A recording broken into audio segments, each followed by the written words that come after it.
The very word secrecy is repugnant in a free and open society. And we are, as a people, inherently and historically opposed to secret societies, to secret oaths, and to secret proceedings. I think a new world order is emerging.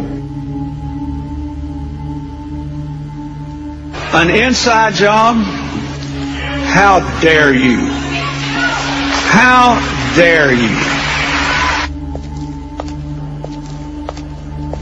To create, so to say, mass-produced models of human beings arranged in some kind of a scientific caste system. We shall go on to the end. We shall fight with growing confidence and growing strength in the air. We shall never surrender. Good day, everybody. It's Saturday the 24th of May 2014. This is UCY.tv with the Solvinur Event. How you doing, everybody? Today I am supposed to have two guests on. If everything went okay, I already have one. Are you there, April? Yes, I'm here. How are you? I'm fine, thank you. Good. It doesn't seem like the other guest is online, is that correct? Yes, my co-host Truther Talk hasn't appeared online yet, so I just messaged her, so I'm waiting to hear back. So she said she was available, so I don't know, something must have come up, but yeah. But I'm here, so. Hey, how you doing? I'm doing great. How are you? Awesome. Nice to hear that you're doing good in these awful times. Well, yeah, they're interesting times, right? They're pretty rough, but you know, we're hanging in there and doing what we can. So it's early out here in California. I'm in Southern California, so I understand you're on the East Coast, right? No, I'm from the Netherlands. Oh. So yeah, there's like a 9-hour difference between us, or 10 even. Oh, good grief! Wow. Yeah. I didn't realize. So from the Netherlands, and you're doing a show on UCY TV. Great. Yeah, so that's where we are too. Sorry? Yeah, we'll get to that. I used to make radio here in the Netherlands, but very strange things happened, and I had to leave there. That was strange. I was like, what's going on here? The first time, they stabbed me in the back with a dagger, and then the second time it happened again, and then the third time we were at this open meeting, and so we all went there, and I had already met all these people from the radio station, right? I know their faces, and so we get there, and there's this strange dude at the entrance, and he's asking me to turn off my phone, and I'm like, no, I'm not gonna turn off my phone.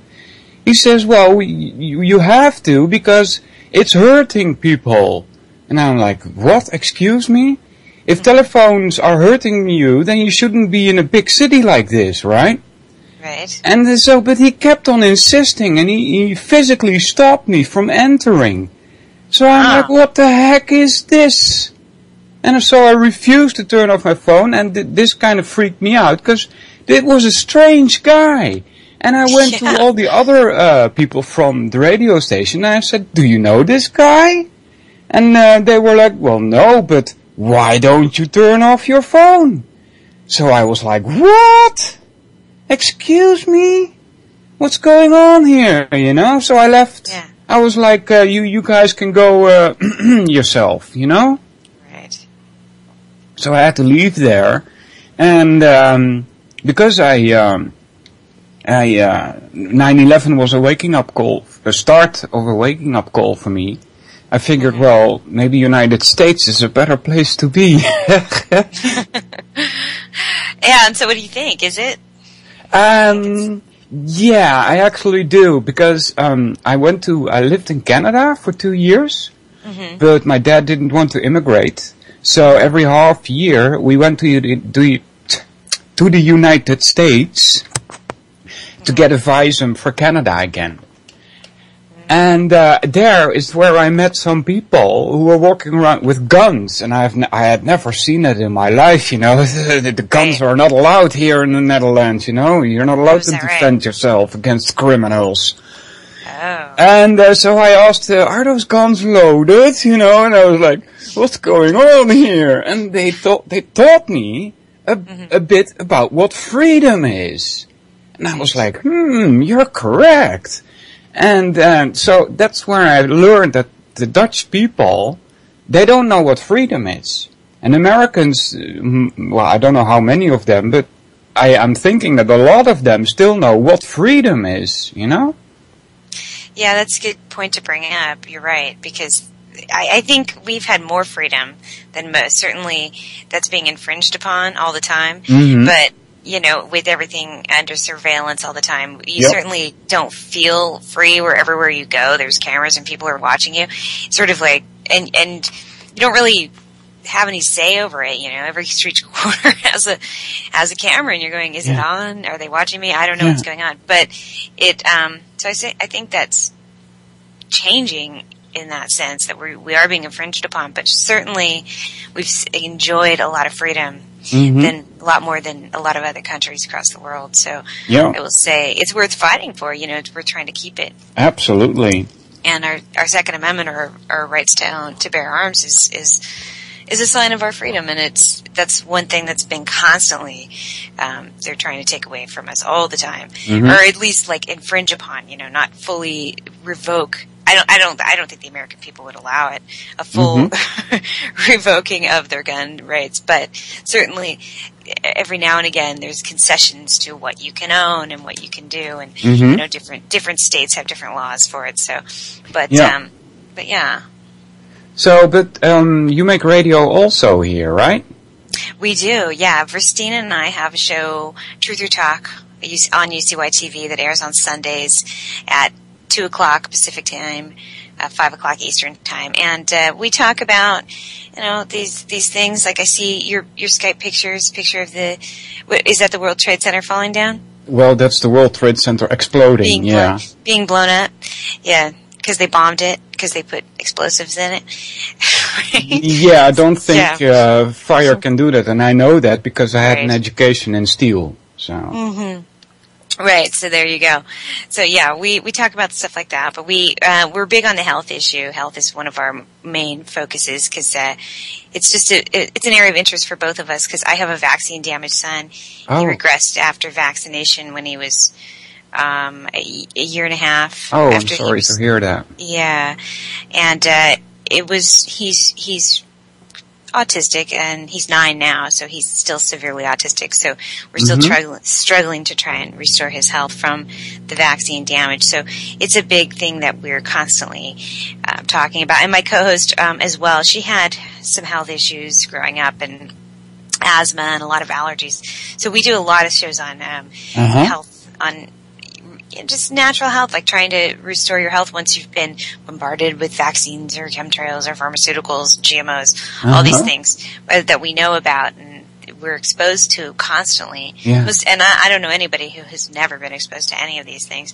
So once you have, you're usually damaged to some degree, and so you have to find a way to try and restore that. So that's a big issue for us, although we do talk about other things, and it's not the only thing we discuss, but that's why I'd say one of our main issues. Yeah, I tried to find out what the effect of the chemtrails were, so I went to the hospital, and I asked them for some statistics about people being treated for issues with their lungs, issues with respiratory systems. I'm not sure, my English is not super. No, that's perfect. You said it straight. All right. So, and I asked them for statistics for the years prior to 2000, like 1990, 2000, and 1980, 1990, and then 2000 to 2010. And I was wondering if I would see a rise in numbers of cases being treated between 2000 and 2010 compared to the years before that, right? Right. They couldn't even supply me the numbers. Oh. So I was like, this is not good. Right. Yeah. Why couldn't they supply you the numbers? They didn't have them, or they didn't know, or they just... Well, they said, well, sir, yes, we do keep those numbers, but you have to ask this person and that person, phone this one, phone that one. And so I did. I phoned, I sent emails, and the response that I got was my question was too vague. Yeah. Too broad. So. I see. So they didn't know how to answer.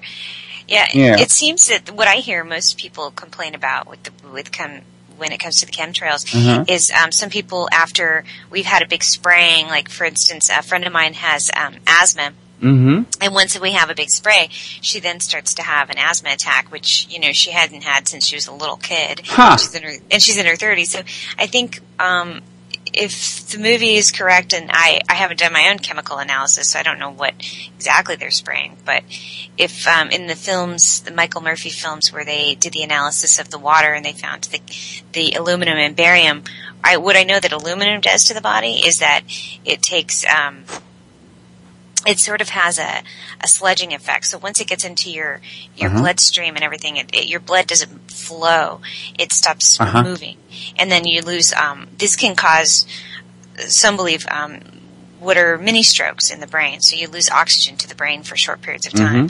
And that can, and any host of health effects can happen from that. And that's also true of the vaccines, because they all contain aluminum as well. So anytime there's aluminum in your environment and you're eating it directly, or it's penetrating through your skin, and from what I understand too, these are nanoparticles, so they're so small you can't pick them up on an air filter. There's really no way to get rid of them. I have a lot of plants in the house. I'd say that's one thing I'd advise people to do. If you get chemical sprayed a lot, you get a lot of plants, because plants actually can absorb toxins from the air. But other than that, there's really nowhere to run from it. So, but they're doing it, and it's not legal of them to do that unless they have the consent of the people, which they do, because nobody speaks up. So that's how they get the consent of everybody by just... Yeah, I heard somebody say that they even posted it in the newspapers. When they say the government has to do that, when they are trying to implement some stuff, they have to make it public. And because nobody reacted, that's a legitimation for them, right? Yeah, and most people don't pay attention. They don't look in the paper, and they can just post it in the back of the news saying, well, we're going to be doing these experiments over your head. Yeah, we had, our boy, Clint Richardson, we've had him on our show a couple times, and he's really well researched, and he was the one that, talked about that on our show. He said that exactly what you just said, was how, silence is consent. They can do that with fracking. Oh, I got it from him. Maybe so. Yeah, maybe it was so, Clint. I only heard it once. Yeah, Clint's pretty good. What movie did he make? Clint's made a bunch of movies. I can't remember the top of my head. He made one recently on the Common Core of Education. I don't know if they have anything like that in the Netherlands, but here in the United States, they're instituting this thing in the public school system called Common Core. Yeah. And it's coming through the Gates Foundation, the usual suspects. It's like the Gates and and through the Department of Education and all this and that, enforcing it federally, and so on and so forth, to make all the kids sort of uniformly common. And so he came on our show, and he has a movie about that. He also has a film about vaccines, and he's a well-researched guy. I won't say his. Let me see if I can find his website so I can give that to everybody. He's a good guy. Reality blogger. Post that in the chat if you're there. People can go to the chat via ucy.tv, mouse over shows, click on any of them, and you will end up in the chat. Let me welcome them. Let's see who is here. Not many. It's JJ, Vincent, 3 Anons, and that's about it. You mentioned the chemtrails and the aluminum in the water. Now, I'm not totally convinced that that's from the chemtrails, because, for instance, here where I live, in the Netherlands, when there was an east wind, and it's a bit better now, but in the past, when there was the east wind, you could smell the German factories. And so, it could also be that there's other sources for this stuff in the water, I don't directly see the link there. But, the problem is that we can't go up in the air with the airplane and fly behind one of those planes that seems to be spraying the air and really suck up the air directly from there. We can't do that, we don't have the resources for that.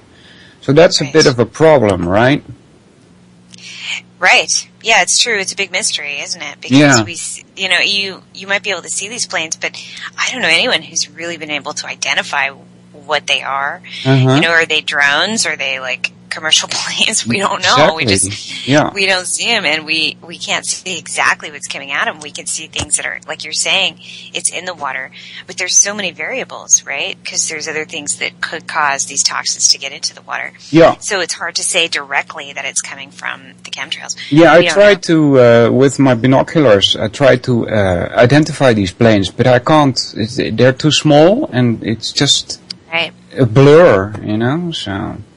It's possible that they're drones. That there's nobody flying them, because how can someone be flying those things all around all the time? It's like, and they're up so early in the morning and they're out about. I don't know. That's what I would just guess. That would just be my assumption, because I can't imagine how they have the budget for all these pilots and everything. It's just crazy. Where's it coming from? I don't even know. It's a big mystery. Yeah.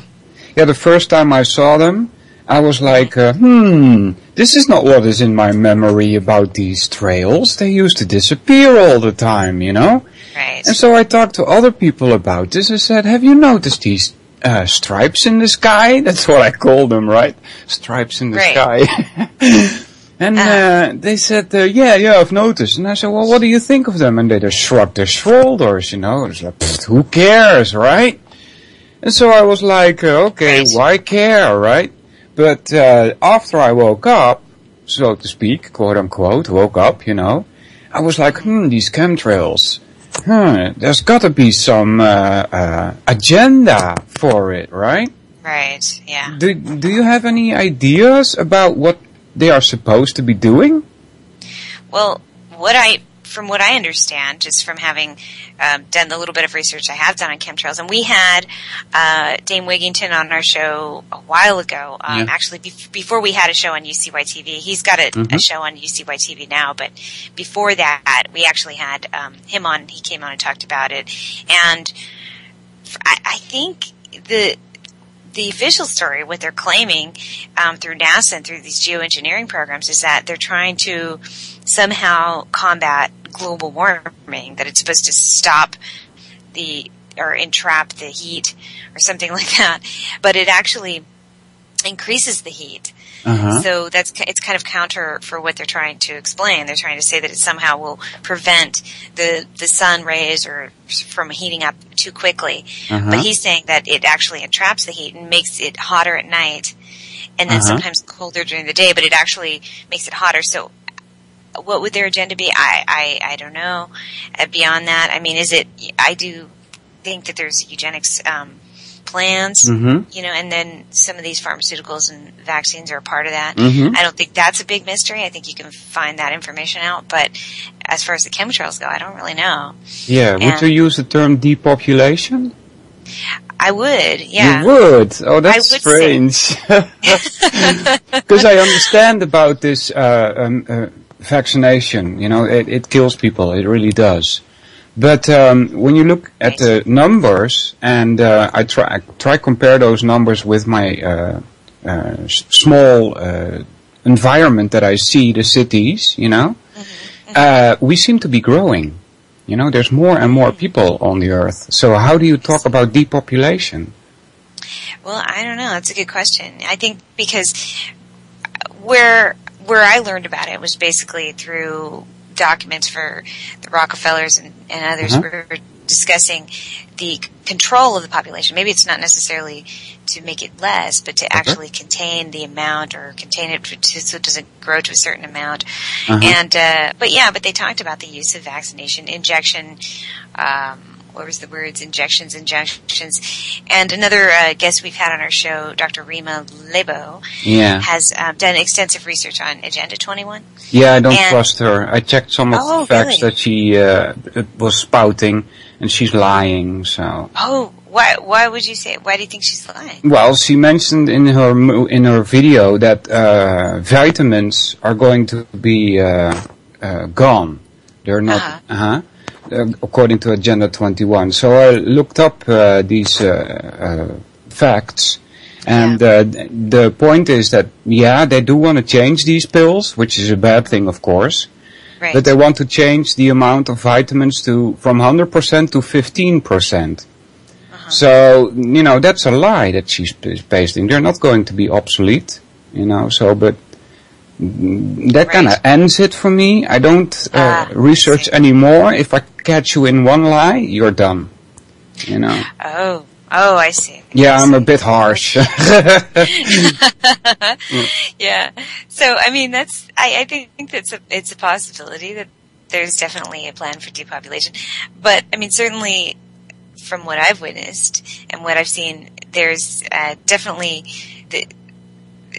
through these things you can make people sicker, and that doesn't necessarily kill them, but it will make their lives harder, and it will make them easier to control. Yeah. And it can reduce the level of intelligence or the amount of potential that you can reach through through, I guess, what we would call, some might call like the dumbing down, just to use a catchphrase, but it's not just dumbing down, it's just really making people sicker and lifelong customers of the pharmaceutical industry, because once they've been made sick, then they have to go back for the help to get, and it doesn't help. It doesn't. I tell people this all the time.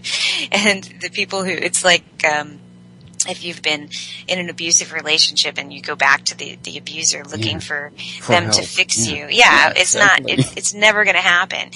So the person's never going to change. They're never going to give you that help that you need. So it's the same with the pharmaceutical company. Once they've damaged you, then they're not going to fix you. So, but that's what people will do. They'll continue to go back and go back and go back. And, it's like an abusive relationship. Yeah. But as far as the chemtrails go, I can't really say.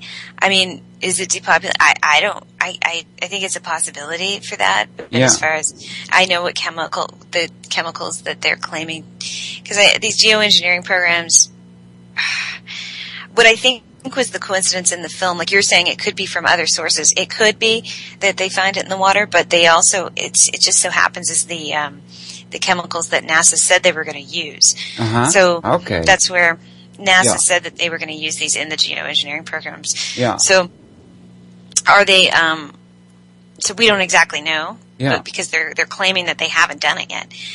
But those are the chemicals that they found in the water, and they're the ones that the geoengineering programs say they're going to use. So I know what aluminum does to the body. So it seems to me it's not so good, right? So it's going to land you with lifelong sickness. You just will be less well than you were. If it doesn't kill you, it will maybe shorten your life. And that helps the pharmaceutical companies. Right. And then there's also the Monsanto connection that they have made I guess, some seeds. They've patented some seeds that are aluminum resistant. Yes. So that's another possibility as well. Yeah, the best way, by the way, to depopulate is raising everybody to a Western standard of living. Did you know that?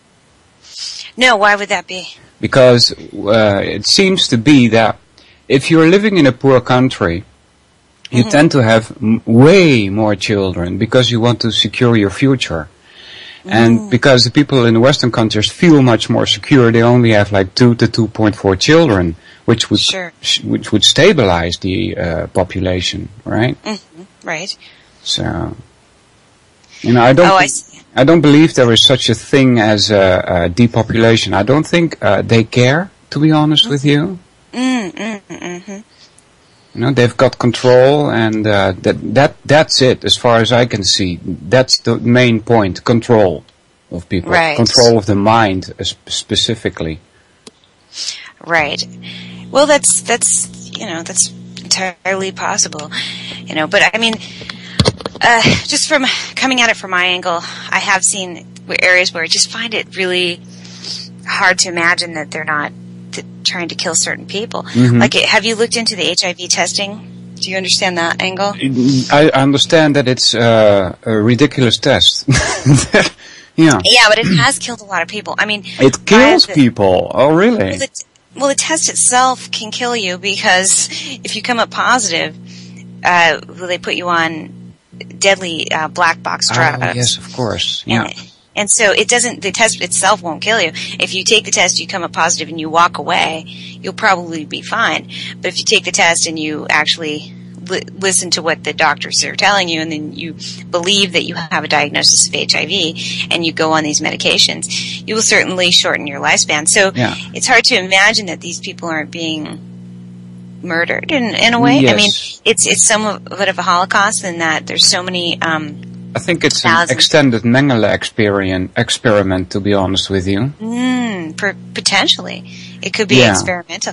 Yeah, we have a very, very, very good friend of mine on our show, and Liam Sheff, and he broke a story, maybe it's about 10 years. I think he just had a 10-year anniversary of the show. Okay. And, it's his birthday today, too. Happy birthday, Liam. So, anyway, he it was called The House That Built AIDS, and it was about there was an orphanage in New York, and they were experimenting with these children who lived in the orphanage, and they were using AIDS drugs on them. And the children, if they couldn't take the drugs, they were crunching the drugs up, and they were putting them in IVs and forcing them down their body. And most of them had very ill health, and many of them died. Yeah. He investigated this story, and he went undercover, and had interviewed several witnesses, several of the nuns and people working for and around these children. So that's possible too, that there's just this great experimentation, because that was definitely one of his wakings into all the stuff that was going on, to see how they were experimenting on these kids. Yeah. And they had no rights because they had no parents. They were just right. And the nuns and people who ran the orphanage, they didn't think that, they thought these kids were HIV positive, so they assumed that the doctors were doing the best they could for them. Yeah. But they weren't. They were actually killing them and using them for these drug trials. Because what parent would sign their kids up for a drug trial? You just wouldn't do that, because that's dangerous. No one would want to do that. Yeah. You mentioned Monsanto. Now, that is one of the biggest enemies that we have. It really is. Sure. They do these tests on rats with them. Yeah. And the rats, they get all kinds of cancers. And they keep on going with that stuff anyway. So, it's really, really bad. I'm glad here in Europe it's banned, actually. Oh, is that right? That's nice. Yeah, it is. Unfortunately, though, the Dutch people found out that Monsanto does have secret potato fields here, where they test genetically modified organisms. And when some of the Dutch people made a FOIA request, they were told, no, you're not going to know where these fields are. But they do admit that they have 12 fields here in the Netherlands. So. Wow. 12, and it's potatoes that you guys know of. Do they know of any other types of GMOs that they might be? I don't know. No, I don't know. It's potatoes that we know for sure, but yeah, the rest we don't know. That's horrible. Yes, it is. You should kick these people out of the country. Yeah. Indeed, and but we don't want them here. But this is where they're from. So, but they certainly haven't been good to us. But here in the United States, we have people who've worked for Monsanto that are now working in our food and agricultural departments and FDA, and all in our government now. That's how it works here in the United States. Basically, you work for one of these major corporations, the big ones that are part of what I guess Eisenhower would have called the military-industrial complex, because you have Blackwater or Monsanto, any of these people who are war profiteers. Yeah, which was Eisenhower himself too, by the way. Right, exactly. I mean, right, and that's a whole other story, because of course he was president. Yeah. But he did coin the phrase, the military-industrial complex, and if people don't understand what that is, it's the whole complex, meaning these corporations that get in bed with government. And so Monsanto is definitely one of those, because they created Agent Orange for Vietnam, and they and I've met over the years, just being in the vaccine movement, and you know, people, I've met over the years a lot of people who've been vaccine damaged in the military, and it also crosses over to people who've been damaged by this Agent Orange in the military and exposed to other toxins like depleted uranium and stuff. It sort of spills over once you start opening that door. You find a lot of people, and people in the military, it's really sad because they can't really talk about it publicly. Most of them are afraid. You know, so they'll approach me, but they don't want their name published or anything like that. You know, but they want me to look into it, like, look into this, look into the people who've died from Agent Orange. I mean, if you just do a Google image search and you type in Agent Orange, you'll find these horrific pictures of children and people disformed and disfigured in Vietnam, because to this day, and so that's Monsanto for you. So these are the people that are making your food. Yeah, exactly. That ought to creep you out, right? I mean, it should, to say the least, right? It should creep you out. It should, like, mortify you. How can these people who can just destroy lives and for generations to come? I mean, people to this day being born in Vietnam are still having the effects of it. Ouch. And, you know, we're talking 30, 40 years ago they did this. So it's like, how deadly was that stuff? And that's, you know, they use some of the chemicals from Agent Orange in their Ready Roundup, which they use to, like, kill weeds. I mean, this is ridiculous. Just we have that in the stores. It's fine, you know? Yeah, we have that in the stores. I noticed it. And immediately I picked this article up and I went to the boss of the store and I said, "This is junk. You shouldn't have this in your store," you know? And he's looking at me like, "What?" Yeah. Well, I say, you know, carry a Post-it in your pocket or in your in your purse if you're.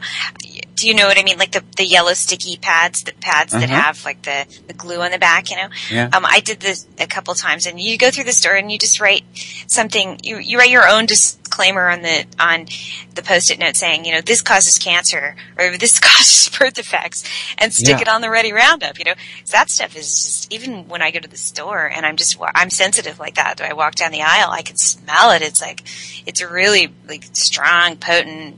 Just, it smells yucky. It's toxic. So don't use that stuff, you guys. Don't use it for your lawns. It kills dogs. It's terrible.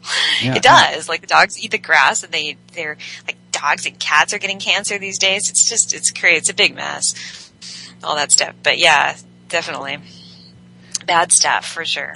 I'm surprised that they didn't change the name yet, like aspartame did. Right, just to be clever and trick everybody. Yeah. Yeah. No, I guess not. They're in your face about it. They don't mind.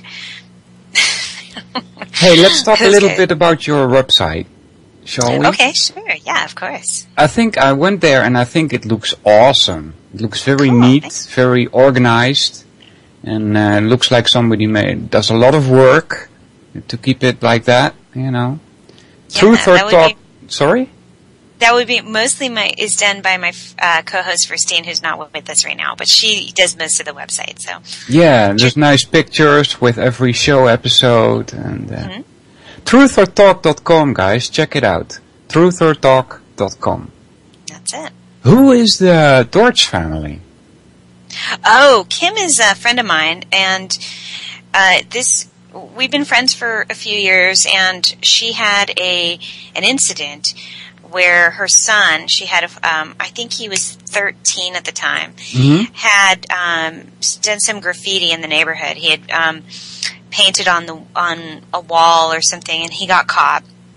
And so they sent him to jail. They arrested him and sent him to jail for this pretty minor act. I mean, all he did was he's a little kid, so he was messing around, and they were able to wash off what he did with natural cleanup products. You know, Yeah. they didn't even have to, you know, call in a crew or anything. But anyway, they sent him to jail. He'd served a few nights in jail with other men. It was a horrible incident, and they tried to go through the legal system using natural law or God's law, you know, common law that we talked about with Clint Richardson when he was on our show. And I believe Clint is the one who interviewed her on that the link that we have on our website.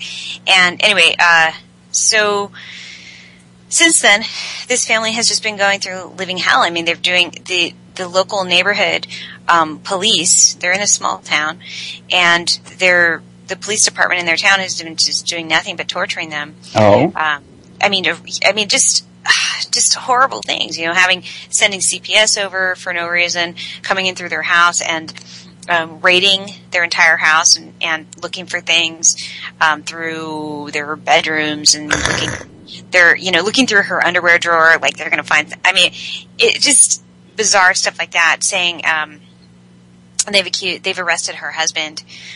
He's an optometrist, and they've accused him of using illegal chemicals in his practice. I mean, just one thing after another, and it's just police state brutality. That's all it is, because they wanted to fight the system in a non-conventional way, and to try and they weren't trying to say that what their son did was wrong. They just felt that the punishment didn't fit the crime. He had been stuck in a hole with, you know, adult men taunting him and things like that. And a traumatic situation for a young child.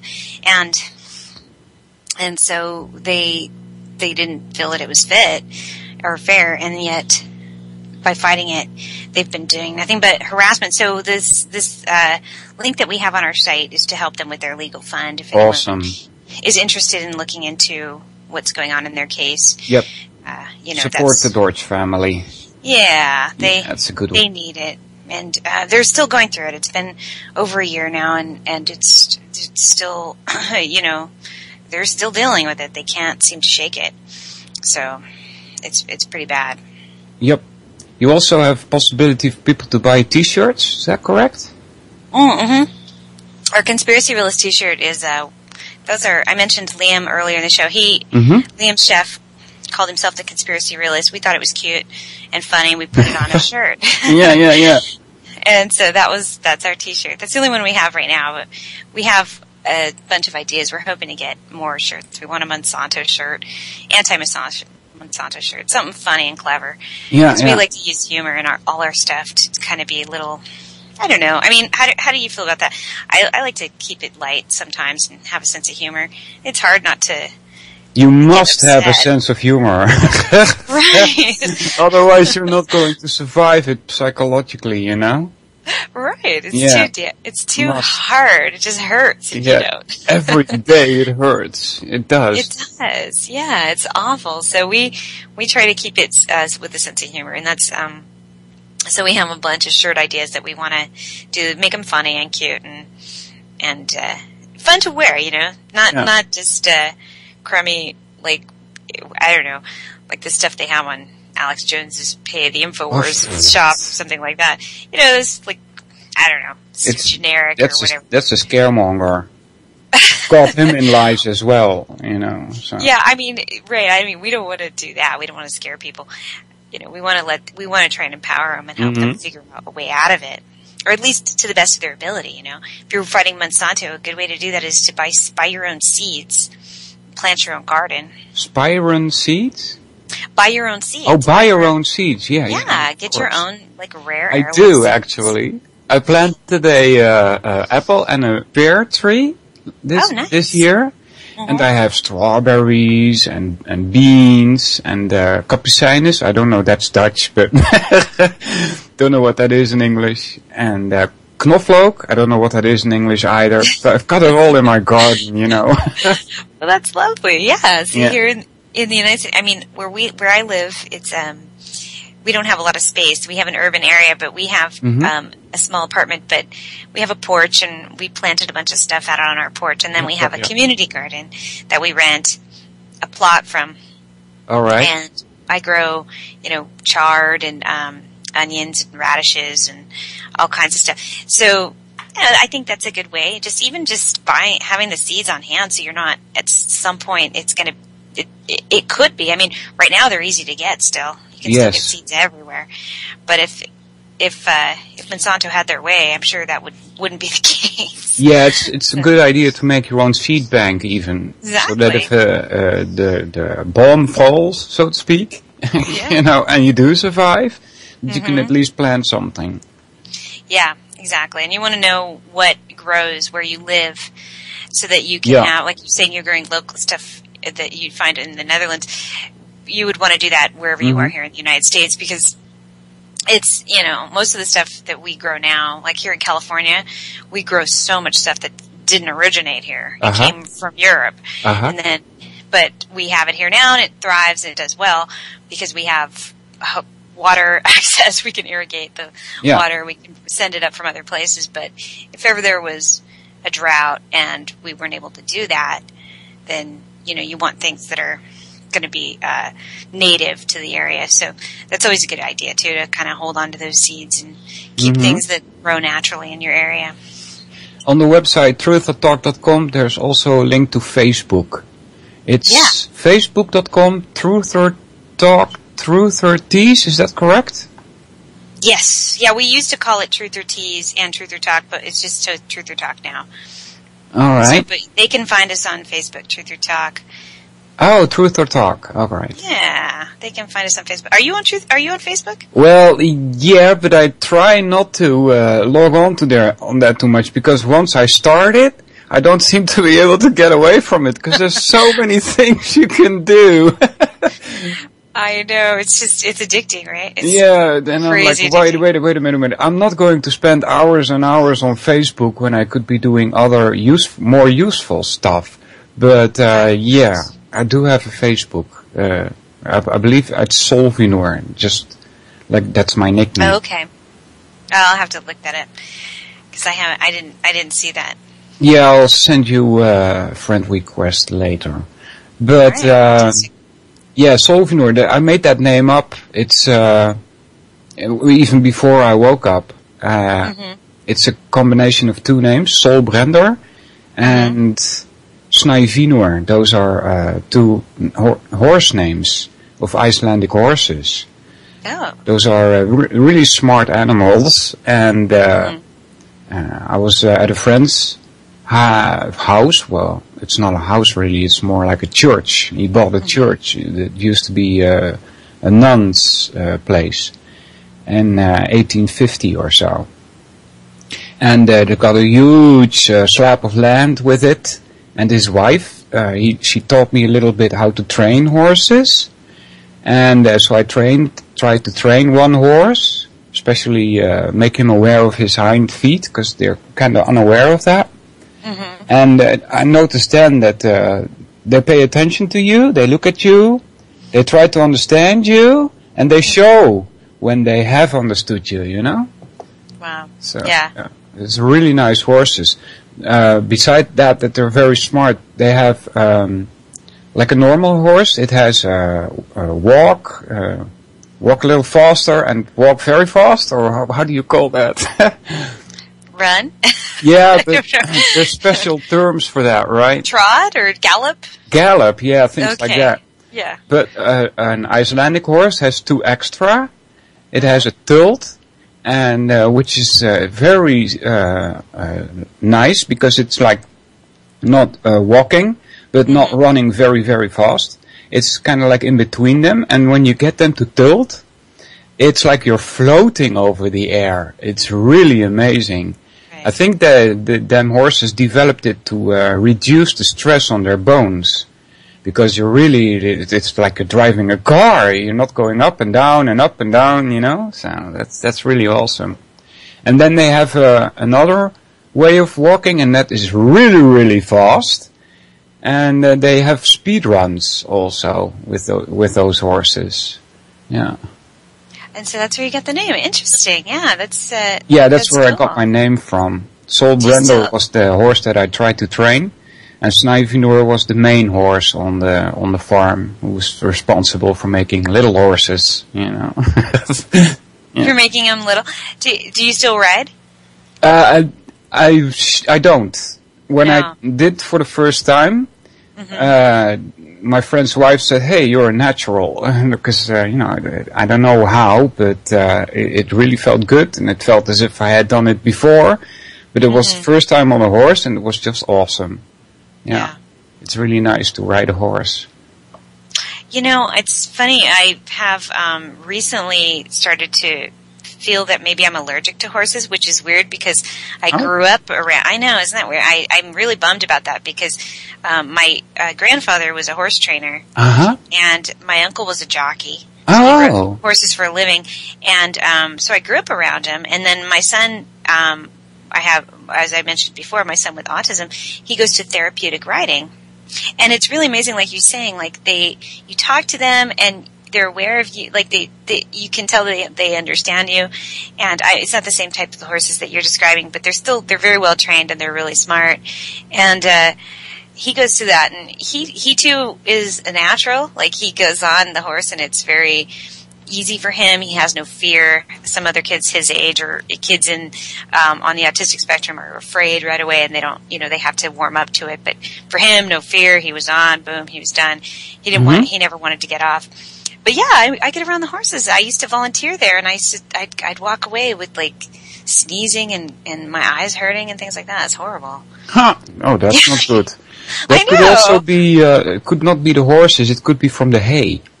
That's what I was thinking too. I kind of hope it's the hay. Yeah, because I don't want to be allergic to horses, but that would really bum me out.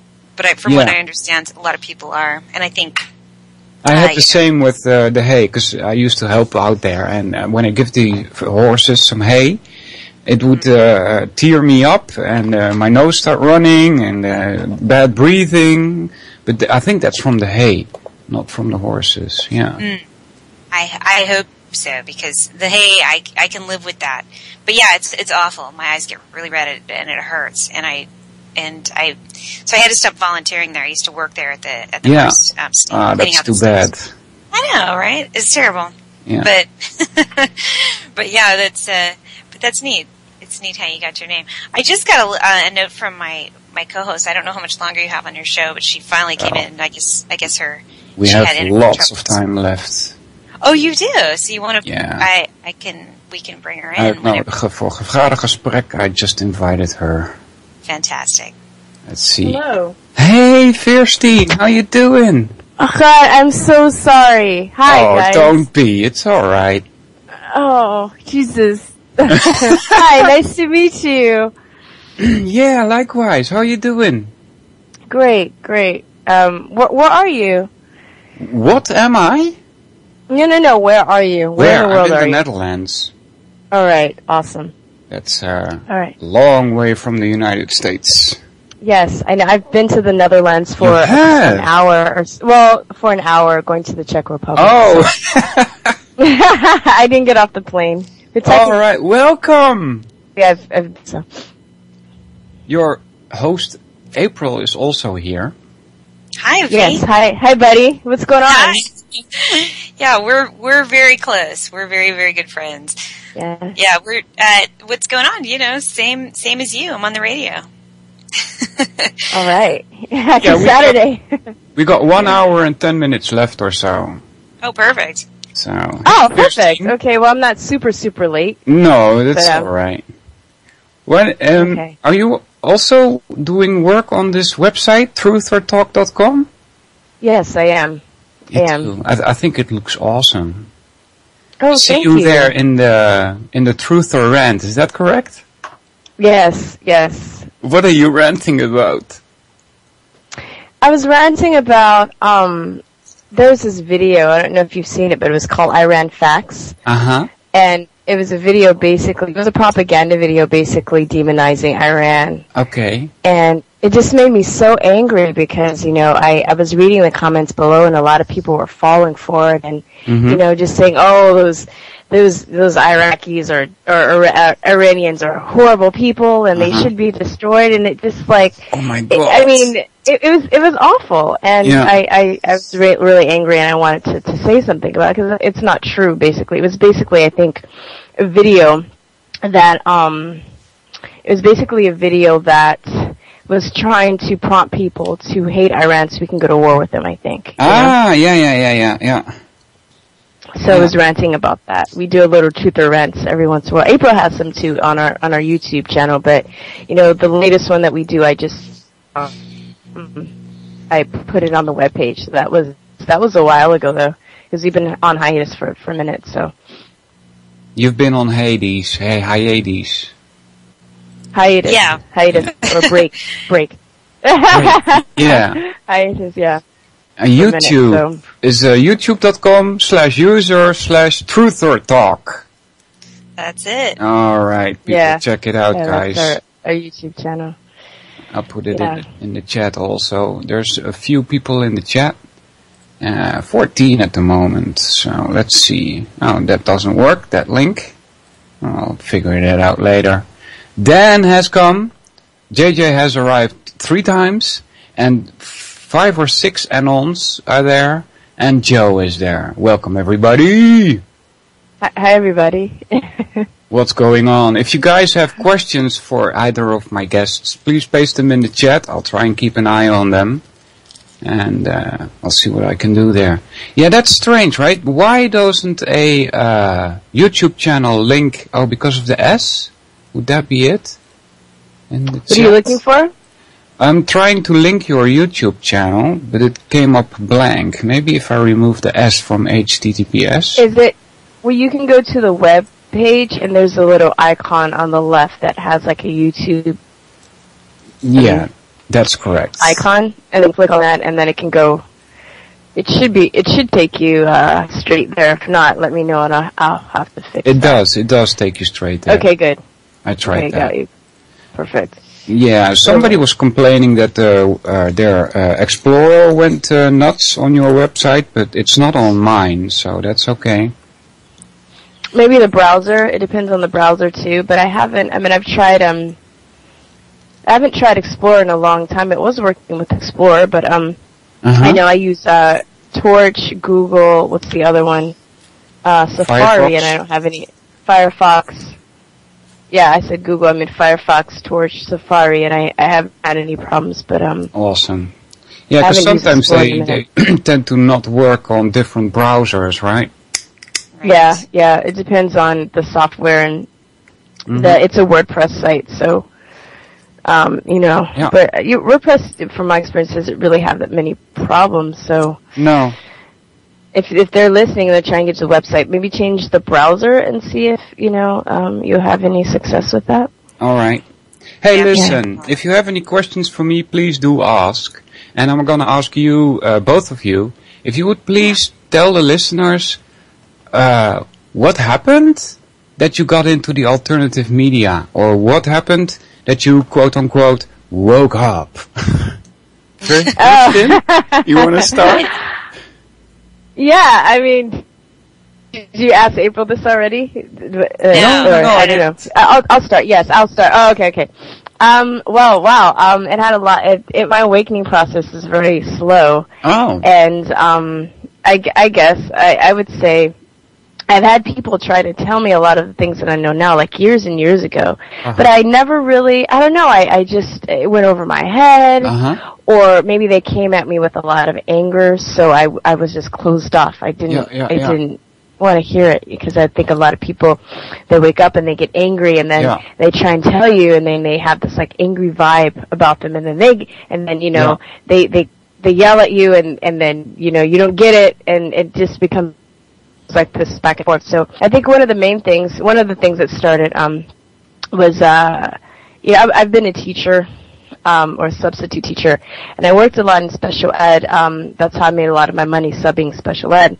And through the years, I would hear that a lot of the autistic children, because they have different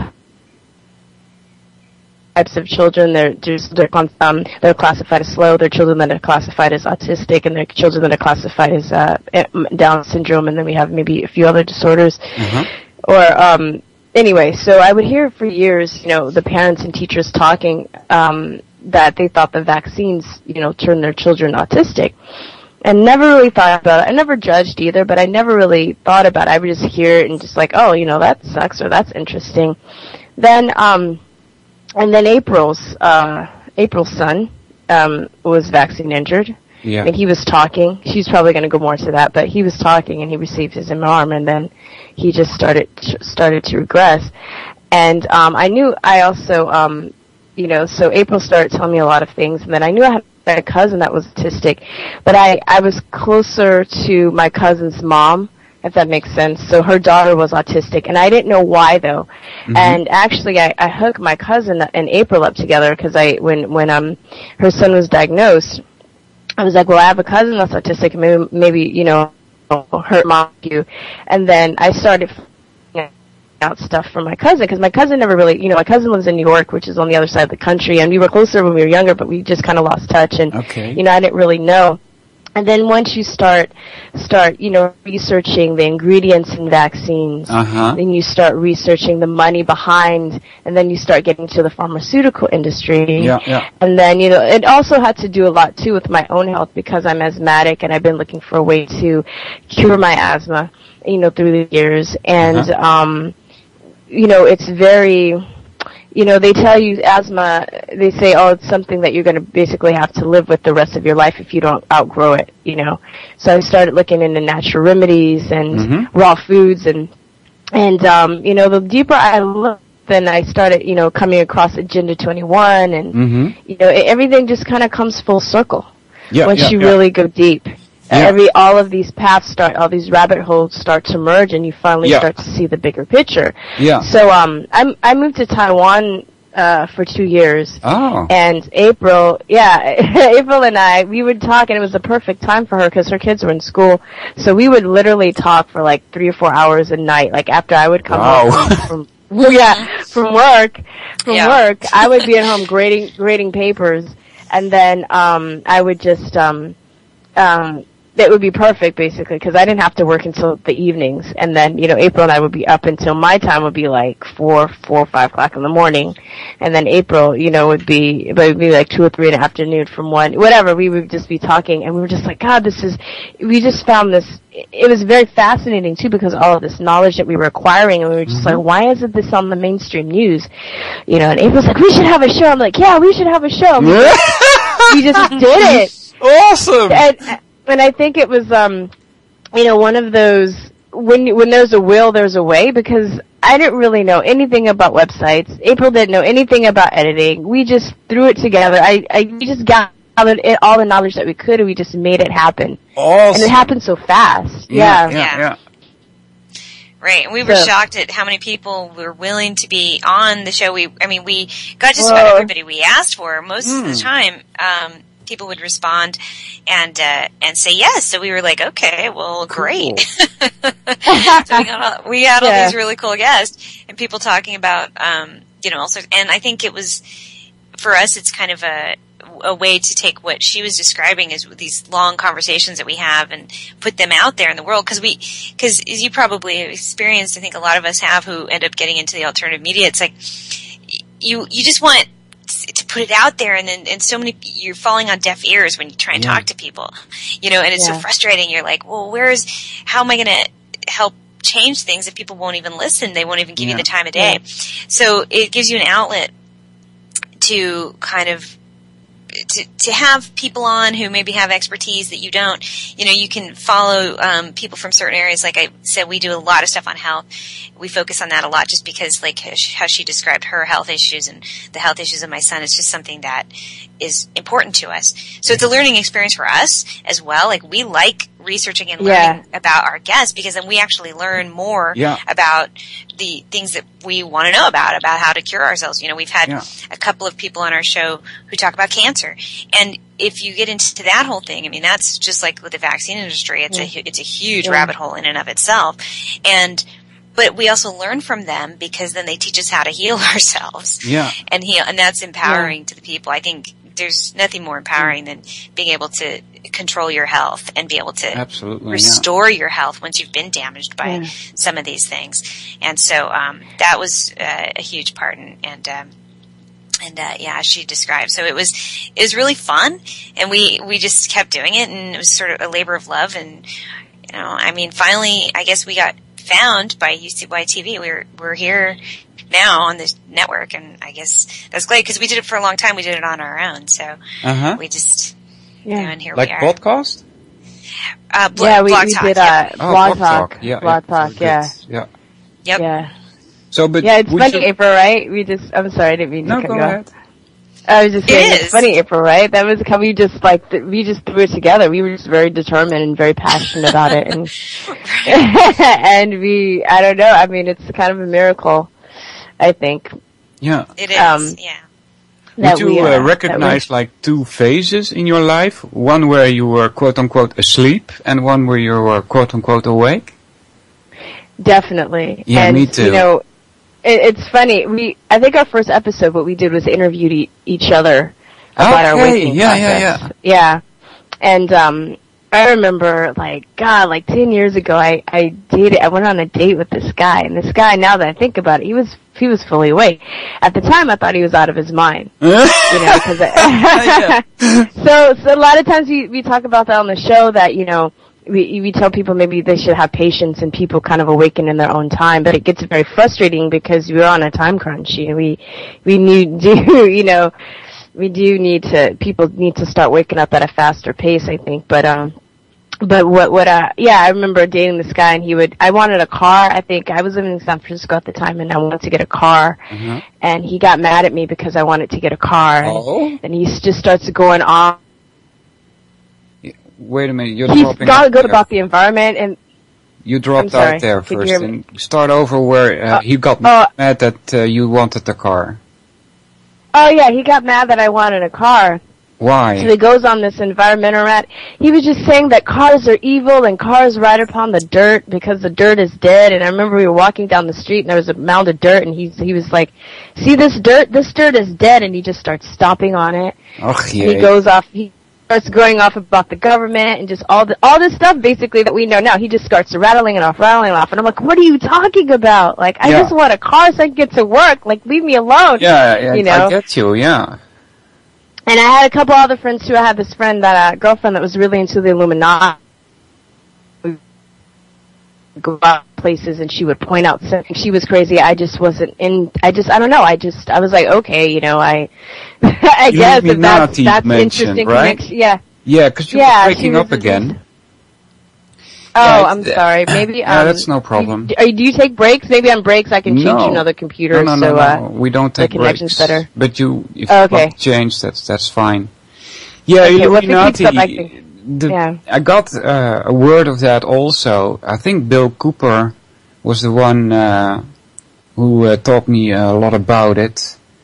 I'm still not quite sure what to think about that. Does it tie to secret organizations like Freemasons? And how do you call them secret when everybody knows about them? Right. Right? So. Well, they're hidden in plain view, though. Sorry, what? They're hidden in plain view. They're hidden in plain view. Yeah, hidden in plain view. Yeah. Right. It's like the CIA. Everybody knows they exist. We pay our taxes to fund them, but do we know who those people are? Do we know who's working there? We don't. Do we know what they do? And what their agenda is? Right. We have what exactly their agenda is. Yeah. So we have a secret government in plain sight. It's right in our face, and we know they exist. We know they do stuff, but we don't. But every once in a while, we're privy to what they do. It gets leaked or something gets popped out, but it's unusual. It's kind of like I guess that's what that would describe is sort of that secrets in plain sight. So how about you, April? What was the distinguishing moment where you would say, I used to be asleep and now I'm awake? Well, I think it sort of happened in phases. Uh-huh. And I talk to Versine a lot. I always mention my father because growing up, he was very politically astute, politically aware. I wouldn't say necessarily fully awake, but he understood certain things.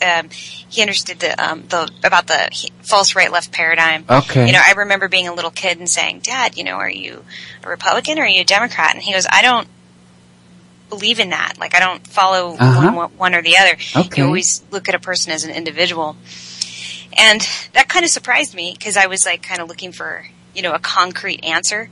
Yeah. I wanted something that was sort of like makes sense to me as a little kid, but he didn't do that. So it was something I always had to think about. And as I got older, I always sort of followed that. I tried to look at people as an individual and not categorize them as one thing or the other. And he would also talk about things that he questioned in the media, like he questioned the sort of global warming narrative, and I would say, but Dad, they said it's the science is consent on that, and he's like, well, whose science? Like, how many people? So he would sort of question these things, and that sort of. I remember at the time, like Versina saying, you sort of think they're nuts when they're first telling you. You're kind of like, whatever, this guy doesn't know what he's talking about, and then. Then, as a little kid, you often like blow off your parents anyway. Yeah. And so I thought, but I listened. I did, and it absorbed later. Because then once I had gone through the experience of having a vaccine damaged child, but actually even before that, or no, I wouldn't say it was before that, but at some point. After he was vaccine damaged, I didn't quite wake up right away. I knew that he was vaccine damaged, and so I knew that there was corruption within the pharmaceutical industry, but I didn't necessarily tie it into all of these other things right away. It was it was a couple of other things, and one of the things was I was watching a program on the History Channel about 9/11, and it was really giving you the official narrative of 9/11. Yeah, they do, don't they? Right, they give you the official narrative, and they tell it to you. And it was funny to me because all those years I had never questioned the official narrative because I didn't know it. It wasn't until I actually knew what they were claiming and knew what they were saying on the History Channel that I went, well, that doesn't seem right to me. Like these guys really like posted up with box cutters. Like I just don't. How is that possible? Like it just didn't make sense to me. Yeah. And so that started me to question that narrative. So I don't remember exactly what it was that I was doing, but one day I was researching and I was listening to radio and I was doing all these things, and it just kind of hit me. And it was like a domino effect. And everything in my head it all like snapped together. I could see all these connections. And I said, oh, I get it. My son is vaccine damaged. This is what's going on with the pharmaceutical industry. This is what's going, and I was learning about the GMOs at the time. We were talking about Monsanto earlier. I was learning about that, and and then the 9/11 thing, and then my dad's ringing in my ear, and I remember my dad talking about things, and also JFK. Like he was, he taught me about that when I was younger, and so it all just kind of came together, and I went, oh, I get it. All these things are connected. It's not an accident. These things are all happening by design, and it just made sense to me at that point, because before that it didn't really. It was kind of all confusing. I was sort of like, well, why would this happen? Why? Were you ever like, why do wars happen? And why does, but I think people kind of stay in this state of asking why certain things in the world happen, but, the only acceptable answer for them at the time is, oh, well, that's just the way things are. Yeah. Too. Because I remember when I started to wake up and then I started to find answers to all of these questions, I actually felt, I was angry, but I also felt like, relieved in a sense, or felt like, empowered, but the empowerment came from understanding why these things happen. Yeah. Like, why do wars happen? Oh, because people have interests and they send people out to, Yeah. I had the same, as you, actually. For their interest. Oh, you dropped out again? I'm sorry. Are you there, Kirsten? Christine? Uh-oh. We lose her? There. All right, doesn't matter. Uh-oh. We'll get her to log. Oh, no! Skype acting up again. Yep. It says even it doesn't have a connection now. I hope they can still hear us. Can you hear me? I can hear you, okay. I had the same with waking up. As a child, I was asking questions also, like I was driving in the car with my dad one day, and I asked him, where does the money come from? And he plainly told me the bank prints it. And I'm like, what?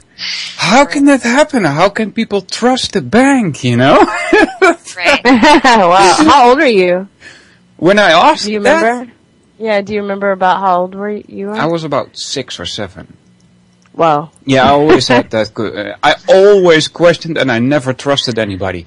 It was like Wednesday and the school was free, right? But I forced my mother to take me to school because I didn't trust her. She said the school was closed. I said, no, take me to school now, you know. And I went to school and frack, it's closed, you know. So yeah, I never trusted anybody and I always questioned everybody and everything. And it didn't wake me up until after 9/11. Because then I started researching that. It took me 3 years to end it. And then I was thinking like, there must be more people that have done this research. I would like to talk to them to straight out some little details. And I found this interactive chat program, and they told me about a whole bunch of other things. And I started researching that. It's like social engineering, and Edward Bernays, and the Huxley family, and so on and so on. Yeah, I know. And one morning, I woke up and it all snapped together, and I was like, I got so mad. Did you roll just like that? Yeah, it was a shock. You're like, did you like beat your chest and like while you were doing it? Yeah, and I was like scared for one split second, like they're gonna pick me up now because I know things, you know, but yeah. That didn't happen, and I doubt it will happen. But was I mad, and I still am. I was like, why am I not exploding? So mad I am, you know? Yeah, sure. We talk about do you know the Kubler-Ross? I think it's motto for like death or like the stages of death. We talk about like awakening is kind of like that. How you go through like anger versus like denial, then it's anger, then it's bargaining. Yeah. Acceptance. I think I missed a step, and I don't know if I said the steps in the right order, but people go through these different phases of awakening, and I think some people get stuck on the fear, or some people get stuck on the anger, which I think it's good to be held because it is motivating, and it's funny because a lot of people accuse Alex Jones of being a fearmonger, but I think that he definitely was the Sesame Street of my awakening. And he exposed me to a lot of things that I wouldn't have been exposed to had I not watched his show. He had so many wonderful guests and everything, but I think, you know, sometimes he might stay in that fear, or some people accuse him of staying in that fear, you know, and they kind of like outgrow him, but then some people stay in that. And, I mean, I don't want to judge, but I think that it doesn't really serve you to stay there. I think you have to kind of move along in order to really become fulfilled in this movement. You got to find the irony, you got to find the laughter, absolutely, and the joy. Not that everything, you know, not that we laugh not that we're like so serious all the time. I mean, not so serious all the time, you know, but we not take ourselves too seriously too. That's one of the things we like to do on our show. We goof around and we make jokes and we're smart asses. Yeah, it's very good to goof around. We were talking about that earlier with April. You must have some fun. Otherwise, you're going to go psychologically nuts, so to speak. Yeah. You're going to be that dude with, like, the newspapers on his wall, right, and, like, doesn't shave. Or the woman that doesn't bathe. I don't need to shave, but you know what I mean? Like, the woman that doesn't bathe, you're going to be like that, and you're going to isolate yourself. And, And we also talk about a lot too about like how painful it is, and we think we're also talk about what is this thing that makes people become awake? What is it? Because there has to be some kind of self-love that you have, or some confidence that you're not also afraid of like what people think about you. Because, I think when you start to wake up and you start to be vocal about your views, even if you're not pushing your views down anybody's throat, it still makes people uncomfortable. When we talk about the friends that we've lost. It does. I'm sure you've lost some friends. Or maybe not. Maybe we have. Well, I didn't have many friends to begin with, because I don't know why, but I have my definition of friend is rather harsh also. So I don't call people friends easily. You know, like Facebook friends. You know, I think that term is off. You know, those are not friends. You know. Those are acquaintances, Facebook acquaintances. People you know or something, maybe. You know, or people. There's people on my list that I don't even know. So. Right. Yeah. But it's hard to contact people, not only from my side but also from their side, because they think I'm nuts and I think they're nuts. Yeah. You know, so. Yeah. Well, you got to get to a place too where you I think, and you know, you can't. You have to not care if people think that you're nuts or not. You got to do what's right for you, because you know, I'm not getting vaccinated just because I'm afraid of what my friends think of me, which a lot of people still do. They'll still do it though. You know, they don't want to be that one that, you know, kind of stands off from the crowd because they don't want to get made fun of. And it's like this whole thing, like high school never really ends. You realize that. I feel like I realize that more than ever now too, about, you know, trying to be popular, trying to be one of the crowd, or trying not to be, you know, trying not to stick out. And a lot of these people too, we talk about this, April and I, right, that like, they're, you know, that aren't awake are very mean-spirited. And I don't even remember being mean-spirited when I wasn't awake. I was just like, oh, whatever, you know. But there are people that are just very, you know, very condescending and very mean, or they want to throw their credentials in your face, you know, as a way of saying that they're better than you and that they know more than you and that there's nothing that you can possibly teach. You know, you're beneath them. I was never, I don't think April was ever like that either. Were you, April? No, not at all. I mean, no. I don't have credentials to throw in people's faces. but if I did, I wouldn't. I mean, I have a degree, but it's like in theater writing, so forget, you know, that's not anything I could throw in anyone's face. But you're like, well, I have a PhD. Yeah, how dare you question me? PhD. My gosh. Yeah, you know, in our movement, I mean, in the health movement, and Christina and I talk so much about vaccines and stuff. I mean, if you think it's hard to sit there and tell people 9/11 was an inside job, try talking to people about vaccines, or say vaccines cause autism. I mean, it's like they would flip out. People flip out. It's like, and they take it so personal, and they get so upset, even though it has nothing to do with them. You're just speaking of your own experience, or you're speaking of the experience of loved ones or people that you know, or the research that you've done, the thousands of hours of research that Christine and I have done on the subject, and they get so offended. So what she's talking about is these credential snobs, or as Clint Richardson would call it, credentialism, where they think that they, you know, it's sort of I don't know, they throw that in your face, like they're PhDs and this and that, but they don't really have anything to support, to say that it isn't true. They can't sit there and say that vaccines don't cause autism. They can't prove that. And they can't prove that vaccines but they'll say there are no studies. Love to say that. I mean, it seems like they read from the same book. Exactly. They throw the same script at us and over and over and over again. It's very mean-spirited, and we've come to the conclusion that we don't think that a lot of these people aren't in it to necessarily help people. They're in it to be right. They're in it to be on the winning team. And so they take it personal because they just don't want to be wrong. And it's really, really hard. So there is something that there's a group of people who, and you talked earlier about, you know, questioning everything your father was saying and things like that. And there's like a curiosity. That's where it starts, I think. Yeah. With, you know, this level of, just, you're willing to question things. You don't just take everything at face value. And you're just curious. You want to know how things work. Where does the money come from? You asked your dad. You know, things like that. Like, where does it come from? Why is it like this? And I think that that's where it starts, is this level of curiosity. How did we get here? But then there's something that you have to allow yourself you have to be forgiving of the fact that you maybe didn't know everything at one point and you were wrong. But some people, they can't do that. They just want to stay. And I think that part of that is that indoctrination that they get when they go to school. So it's even harder for people who have the PhD, who have the MD, who have all these degrees after their name, because they have been tricked they've been huckstered. They've been, they've been bamboozled and they've spent a lot of money to do it. They put a lot of time and effort in it, and they will get angry to defend their views.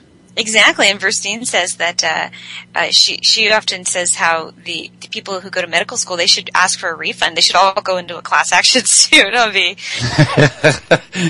and say they got their ask for their money back, because most of them have been taught completely a false paradigm of what health is. They've really just been taught by the pharmaceutical companies, and then they're so indoctrinated into that belief that they will just deny, some of them will just die defending it. They will not even yield even slightly or listen to what anybody else has to say. So, so there's definitely something that you have to possess, and maybe it's a self-love or something, or just a willingness to be wrong. To let go or something. I don't know, but I don't know, but if this was for you also, but waking up actually boosted my confidence. Yeah.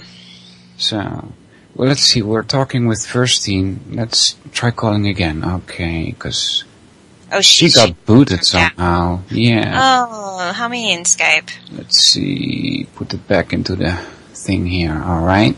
Here we go. Are you back, Verstine? No, not yet. Not yet. It's calling her. Hoopala. Yeah, I get that too, that people get angry when I try to talk to them about certain things. Yeah. Yeah. Is it working again, Verstine? Chup. I see her there, but I don't hear her. I'm here now. All right, welcome back. Great. The veil came up again. Do you know that's the veil? our joke. That's our ongoing joke, the veil. It means if you say something, if you're about to say something really, really insightful and it's going to expose the whole thing, the veil drops. Yeah. And it tries to stop you. To get back a little bit, I still get angry sometimes, and sure. I try not to during my shows. Sometimes I do, though, when I talk about chemtrails, for instance. But on the whole, I've been trying to avoid doing any more research because it just makes me mad. And on the radio, I usually talk about the trivium. And that is also very good for your confidence. Did you know that? Yeah, we do know about the trivium. We had Jan Irving on. Yeah, I heard. It was awesome. Okay. I had him on my radio also once. Yeah. But he's nice. If you get, he's an expert on that. Yeah, it's a reflection of how your mind works, and if you see that, you can also see how you're being influenced, and so you're or manipulate it. Yeah. Yeah, you have like a defensive shield against it. Yeah. Yeah, definitely. I mean, we recommend that as a useful tool. I don't know how much Verstine, how much you've gone into researching in that, but we've touched on that on our show as well, and as you heard, we had Jan on our show twice. So. Twice even? Oh, I missed one. Oh yeah. Yeah. So check it out. Do you guys I haven't done. Sorry, go ahead, Verstine. Oh, you're just asking me if I've done research. I haven't done a lot. I bought the books. I have a list like a mile long of the things that I need to go more in depth in, but I'm getting there. All right. So, but the whole archive is on truthertalk.radio. I should be finding the second one with Jan Irvin there? Yeah, truthertalk.com, and let me see, IAN, or JANIRV. I'll look right now and see what comes up. Put it in the search box. Yeah, let me see. Jan Irvin. Yeah, yeah, there's two, episode 51 and episode 50. Yep. Awesome. Yep. Yeah. Yeah. So, yeah. Let me put that in the chat so people can figure it out and look for there. Because maybe some people were expecting Trivium. Not today, guys. Wait, I have a question for you. Sure. What is the consensus on 9/11 in the Netherlands?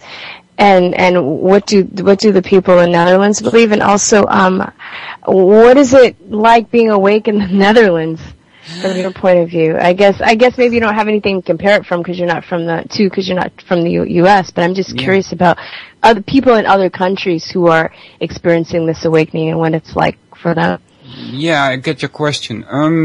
I would say that people in the Netherlands are asleep, like 99% of them. And, I dare say that because after I woke up, I started talking to the people that I know and the few friends that I had, and I found out there was only one that was awake. And neighbors, I point them to chemtrails and they say, "Oh, that's nice," you know. Right. Oh, you have them there? I wasn't sure. So it's everywhere. Okay. Yeah, it's everywhere. Yeah. So the Netherlands are still stuck in the anti-Nazi thing. So that's also what I had when I had that shock of waking up. I was like, "Oh my God, I'm still living in Nazi Germany." That was my thought.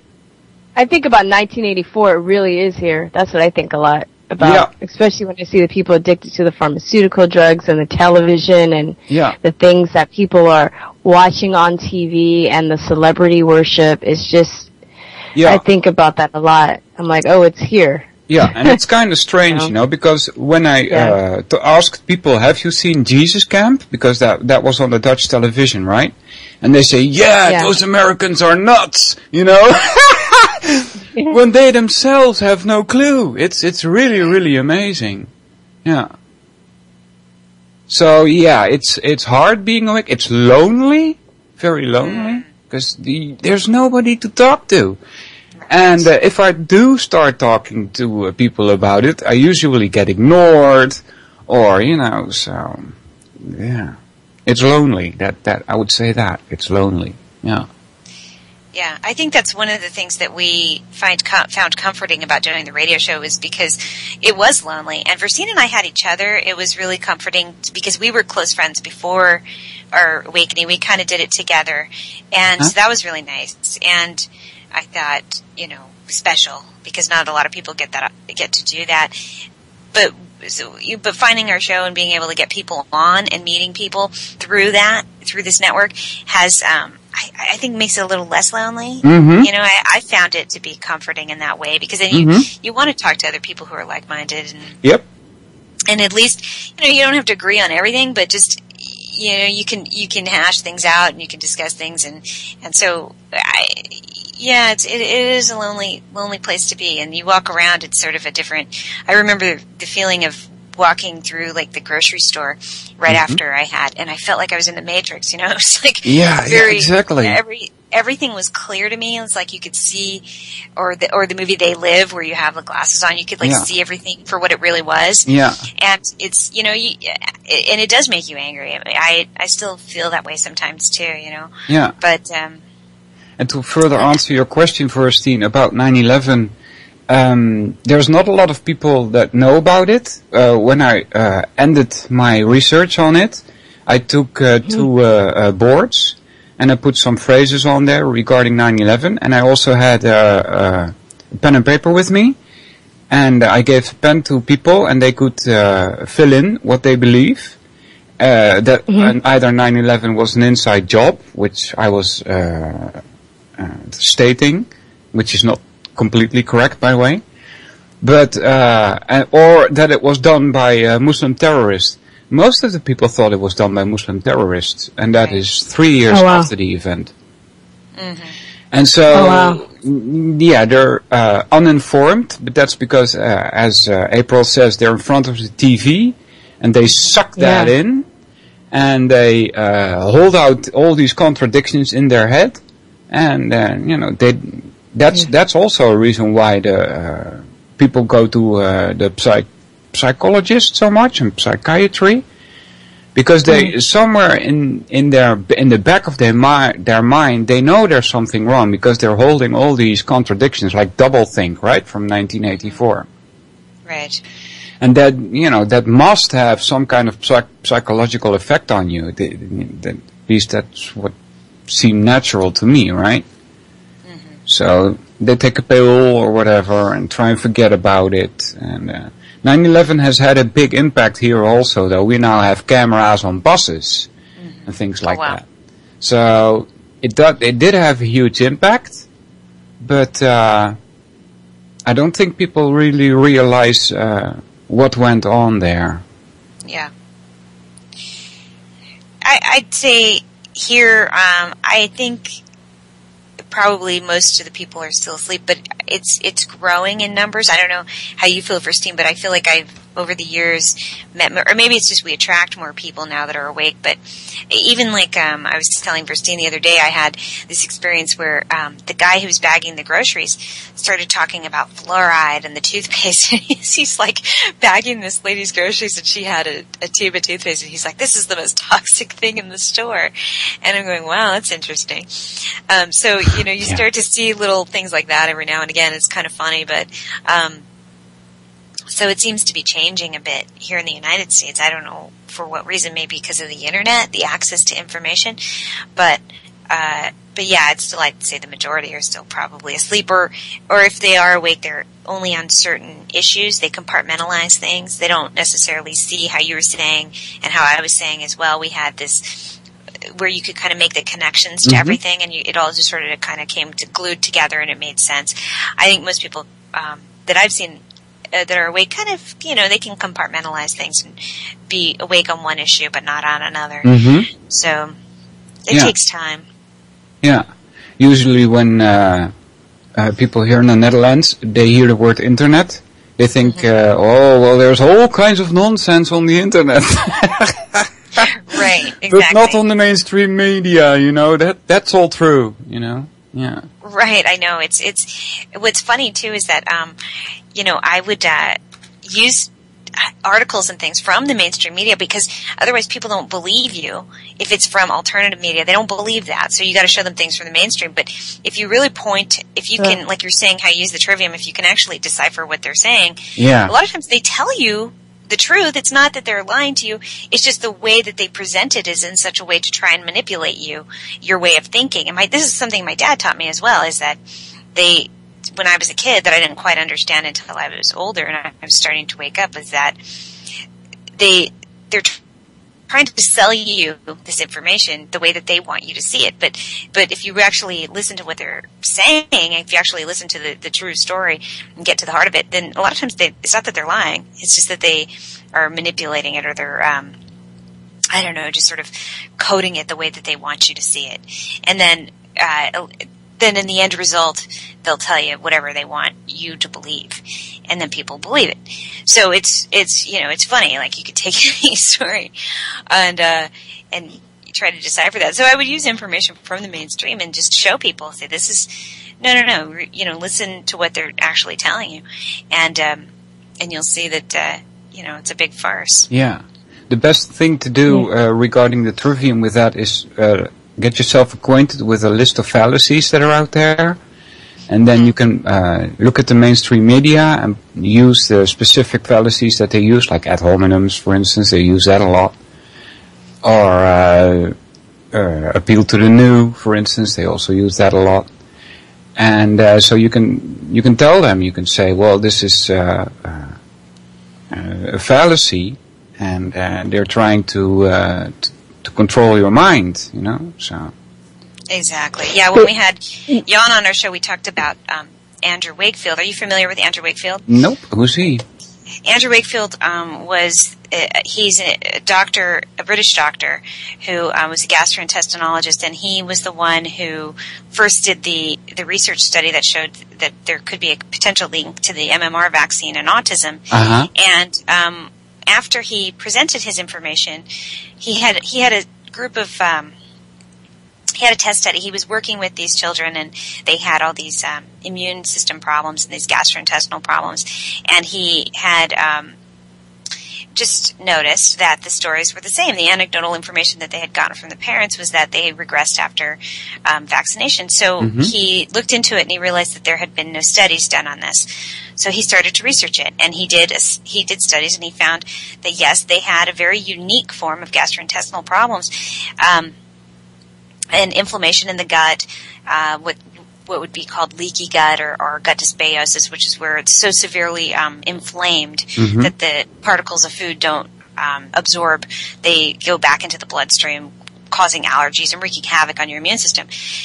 And so he did this very good research on it, but because he questioned the doctrine of the pharmaceutical gods or religion of that, they destroyed him. They literally destroyed his career. You can research it, and what you're describing is like when we had Jan on our show, I asked him about it because he had interviewed Dr. Wakefield as well, or not as well. We want to interview him. We haven't done it yet, but anyway, he had interviewed him, and he said, yeah, that's a really good example of how you can see how they distort the trivium, or how, your natural way of thinking and processing information into manipulating the public into believing. And they use those types of tactics, fallacies, exactly. ad hominem attacks. They just call him a quack doctor, but if you actually look at the research that he did, there's nothing quack about it. No. It was very sound research. And he found, and to this day, that if good doctors will actually use that information, and that, they won't listen to the attacks that they gave, the things that they said about him on, Anderson Cooper or CNN or whatever, Quackwatch or whatever. They just actually look at the actual research. And, you don't waste your time with these ad hominem attacks or these fallacies that they say about him. So that's always, I think, a good example of how the media will manipulate the truth and distort the trivium and not put, grammar before logic. Nice. Anyway, so yeah, look at anybody out there. Look up Andrew Wakefield. Could you spell that name? Yeah, it's Wakefield. Let me put it in the chat room. Sure. His book is Callous Disregard, and he writes about it in his book too. You can read his book, and he describes what happened. And he was very naive. He didn't know that if he wrote a book about this, that people would attack him. But or that he did research on this, people would attack him. But they did, and that was the end of his career. Yeah. You can also look at the Anderson Cooper interview. Have you seen that? You haven't. I know you have, April, but no. Anderson Cooper interviewed Andrew Wakefield, and are you familiar with Anderson Cooper? I am. Yes. Yeah, he interviewed him. It was one of the most horrible things I've ever seen. Just the way that he attacked him. He didn't let him tell the story. He basically told him what he thought of him, but never let him speak. And that's one of the things I'm also aware too. When somebody doesn't let the other side give their side and they try and suppress them, why are they trying to suppress, the other person? Why won't they have their time to speak, especially with this being a free country and us having freedom of speech, So whenever somebody does that to somebody else, I'm always wary of that. And a lot of people don't, I mentioned Quackwatch, but we make fun of Quackwatch all the time because, because somebody, a lot of these doctors that we've followed their research, and we know that they're legitimate, and we know that they have good intentions, and we know that they've healed people from diseases, but yet, you put their name in the search engine, and then there's this website called Quackwatch. Are you familiar with Quackwatch? Nope. It's a website that basically talks about doctors who are quacks, and it's to me, I think it's like the Perez Hilton of the medical world, because it's just basically gossip. It's gossip basically, and somebody's opinion basically talking about that they don't agree with what these doctors are doing, and that they're quacks, and that they're trying to take your money, which is totally false. But you just don't, a lot of people don't go beyond that. They'll go to Quackwatch and then they'll say, oh, this doctor's a quack. See, it says her on Quackwatch or Snoops or whatever. But they won't actually take the time to go and listen to what the doctor has to say themselves, or the things that the doctor did. Authority fallacy is that. Yeah. Exactly. Yeah, exactly. But by the way, it's very frustrating. Yeah, it doesn't matter. You don't have to be an authority in that case. It's just what anybody says. If you believe what anybody says, you're committing the appeal to authority fallacy. You should always do your own research. Yeah. A lot of people are lazy. They don't want to. They want to be told what is right and what's wrong. And I teach still, and I'm trying to get my students to get in the habit of, like, even I'll tell them certain things. I'll try and tell them as much as I can, while keeping my job, but being as honest as I can about certain things that are happening in the world. But I always tell them, like, you should go and you should look this stuff up yourself. Yeah. Plus, people do their own research. They have a conviction that you don't have by just listening to what somebody told you. They have depth, and they have gravitas and whatever they're saying, and their own knowledge of the subject. Yeah. They're not just repeating, and a lot of people just repeat and regurgitate. They don't synthesize. They don't Correct. let the information sit. They don't know how to relate it to the other society. They just know how to pull quotes out of a book, Yeah. and just repeat it back to them, or throw their credential in your face. But a lot of the people that have credentials are some of the most ignorant, narrow-minded people I've ever met. I'm not saying all, but some are, because they think they just have that credential. That's it. They're God. They don't need anything else, and that nobody can tell them anything. Yeah, another reason why you. For them, actually. Sorry? I'm saying it's sad for them. I feel bad for them, actually. Yeah. Well, actually, I don't feel sad for them. I'm actually mad at them also. I had a feeling one of you guys is going to be like, I'll feel sorry for them. Sometimes I feel sorry for them. Yeah. I mean, it's ridiculous to the point where, like, they'll let their own health suffer. They'll die. They'll die before they'll literally admit that they were wrong, or that they don't know. Like, and I've known, a couple people that, had cancer, and, maybe they weren't, you try and help them, and you would try and give them insight, but, they know more than you because they have a PhD, and you're just a lowly, layperson. So there's not, so with that information, they're going to basically suffer, and, if they're not willing, they're going to go the old route of doing chemo and getting, their parts hacked out of their body, and, they're going to suffer in that way. So I guess in that sense, I don't feel sorry for them when I'm fighting for them, but I think about it later. I'm like, oh, that's really sad. But another reason why people should do their own research is because you or I cannot wake other people up. It has to come from yourself. Right. Yeah. So, and the one good thing about waking up, and this kind of ties to a religious aspect that I've been told. They say in the New Age movement, for instance, they say, well, you're on the spiritual path, and any advancement that you make on the spiritual path can never ever be lost. And that's another way of saying, once you've woken up, you can never go back to sleep. Do you feel that too? That you cannot shake it anymore? Yes. You can't unknow it, Yeah, you can't unknow it, right? Right. Yeah, definitely. It's like The Matrix. Have you seen The Matrix? Yeah, I've seen them twice. I went back to seeing it again to find more things. And I have my questions about that movie, like, why is the city called Zion? Why is the ship called Nebuchadnezzar? Yeah, it's very interesting. So we talk about it like waking up, the whole, like, you can't go back to sleep. It's like once you take the red pill. But I remember that character that was like, he was angry that he was awake. Because it was, I guess it was inconvenient. So, he goes back, he's like, I don't want to remember anything. And there's this line in the movie, he talks about, like, where, he goes, I know the steak is fake. Yeah. But it tastes good. Yeah. But it tastes good. Exactly. Something like that. Yeah. Right. But for me, it's not fulfilling. And I mean, once you wake up too, you see where, if you were to go back to sleep, you see where that would lead you. You just don't, but I guess once it's like a magic spell's been broken. You can't unlearn what you've come to realize. It's fascinating. Are you guys religious in any way? I'm not a follower of organized religion. I do believe that there's a higher intelligence. I don't know, I wouldn't say it's a white guy in the sky. Like, I was raised Catholic, but that's what I was taught for a while. But I think it's something beyond our comprehension. But I think that something did create us and create life on Earth. But I believe that we're extension of that.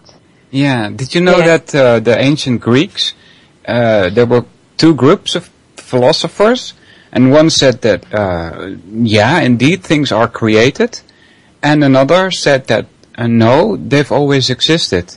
And I tend to think that we were not created, but that we have always existed. When you look at the universe also, for instance, they cannot see the end of it. It seems to be endless. And that's also a reason for me to say that it wasn't created, it has always been there. But that's mystical, isn't it? It is. I mean, people have their own opinions, like why we're here and who created us, and if anybody or anything created us, which is fine. I guess the most important thing is that we're here now, and we have to figure out how to coexist with each other.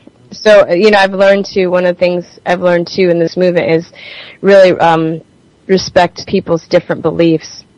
Because, we keep fighting about stuff like that. We're not gonna survive. It's another method of divide and conquer. So we get hung up on that. That's fine. I have friends that are atheists. I have friends that are Christian. I have friends that are Muslim. I have friends that are Jewish. I have friends from all different, but I've had to learn, maybe we don't agree on certain things and they don't agree with me, but it's not going to kill us. We don't all have to agree. We don't all have to like each other, but we all have to learn how to coexist and work. And I think that's great too, that there are people that have different opinions about things. I don't think that, it's healthy just for everybody to think the exact same thing all the time. Exactly, yeah. I think it's good that there's differences in there. How about you, April? Would you call yourself a Christian or? Oh, no, not at all. I mean, my father was raised a Catholic, my mother was raised a Baptist, so they raised us with no religion at all. And as a kid, as I talked earlier about my dad talking about politics, I was looking, it was such a gray area that it bothered me as a child, because you almost want something to be concrete. When you're a kid, you just want someone to tell you the answer. And, but they didn't. They didn't teach us that. They didn't teach us about religion, and we didn't go to church. We didn't do anything like that. So I was raised without religion. I didn't ever kind of follow into any kind of Christian doctrine whatsoever. And I think, but for me, I guess I'm, along the lines of Verstine, just a feeling that. And even in my research, especially researching health and how the immune system functions and things like that, there's such an intelligence to this mechanism that I couldn't imagine that it would just happen by accident. It just didn't. It's so precise. It's so complex that I don't know. I can't say exactly what it is, but there is something that has to have figured this out and put this together, because there's just and it and I'm not saying it's a person. I'm not trying to say that there's a God specifically. I'm just saying that something in the universe has a high level of intelligence, and and our bodies reflect that, and our how our system works, and it's amazing to me how nature works. I use the example of if you and when we try to replicate it, we can sometimes have a level of success, but we also can cause problems for ourselves. And I use the example of antibiotics. An antibiotic can kill a bacteria, there's no question about it, but then it also kills all your healthy bacteria. Whereas if you go through nature, if you're trying to kill, an infection using cranberries, let's say, cranberries can kill an infection, but they don't kill all your healthy bacteria. So how does life know how to do that? When we try to replicate it, we can't do that. We don't know how to, right? We don't know how to decipher, we can't kill, and same with chemotherapy. You can kill the cancer cells, but you also kill everything, other cell in your body. Or you kill the growth cells. That's what chemotherapy does. But it kills every other cell in your body too. So it's it doesn't know how to distinguish. It doesn't have that level of intelligence. But if you just starve, if you starve out the proteins and the things that are causing it, like what Gerson figured out, many, many years ago, is if you just put your body into a pH state and alkalize it, and because usually, that's the case in cancers. There's a high level of acidity, and if you can just kind of level it up, and nature will figure that all out for you.